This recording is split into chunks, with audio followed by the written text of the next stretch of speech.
Tax reform is a big topic at CPAC, and it was also a winning issue today at the White House, where President Trump met with top business leaders. Chief White House correspondent John Roberts joins us now from the North Lawn with the latest. Good evening, John. Brett, good evening to you. Democrats and many others are telling just about anybody who will listen that the president's plans for tax reform will blow a huge hole in the deficit. But among the people that the president is counting on to grow the economy, the plan appears to be pretty popular.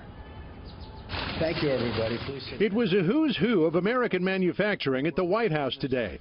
CEOs from GE, Ford, Lockheed, Dow Chemical, Caterpillar, 3M, and more, all anxious to hear President Trump's plans to reduce regulation and reform taxes. My administration's policies and regulatory reform, tax reform, trade policies will return significant manufacturing jobs to our country. The president and Republicans in Congress are in almost lockstep over tax reform, differing only on the size of the corporate tax cut, personal deductions, and a border transfer tax. That the president today told Reuters he's warming to the idea of a border tax. I certainly support a form of tax on the border because everybody else does.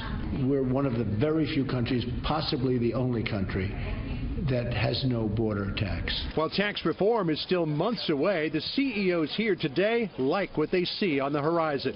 Some of us have said that this is probably the most pro-business administration since the Founding Fathers. Other groups are less pleased with the White House today. A small but noisy group of protesters gathered down Pennsylvania Avenue last night to protest the administration rescinding Obama-era guidance that public schools must allow transgendered students to use the bathroom of their choice. In a statement, the Human Rights Campaign insisted this isn't a states' rights issue, it's a civil rights issue. The White House today had a different take. Does the White House disagree with the position that this is a civil right? I think it's not a question of whether it's a civil right, it's where it's appropriately addressed. And as I noted, it's appropriately addressed at the state level. And while the press secretary yesterday seemed to indicate a softening in the White House's war with the media, the president's senior strategist today unloaded with both barrels, warning as the president makes progress with his agenda, the battles with the media will only get bigger. Here's why it's going to get worse, because he's going to continue to press his agenda. And as economic conditions get better, as more jobs get better, they're going to continue to fight. If you think they're going to give you your country back without a fight, you are sadly mistaken.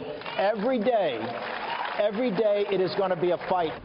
And Tuesday night, the president will lay out in detail what he is fighting for in his first address to a joint session of Congress. His speech will be themed Renewal of the American Spirit, with a special focus on public safety and economic opportunity. Brett?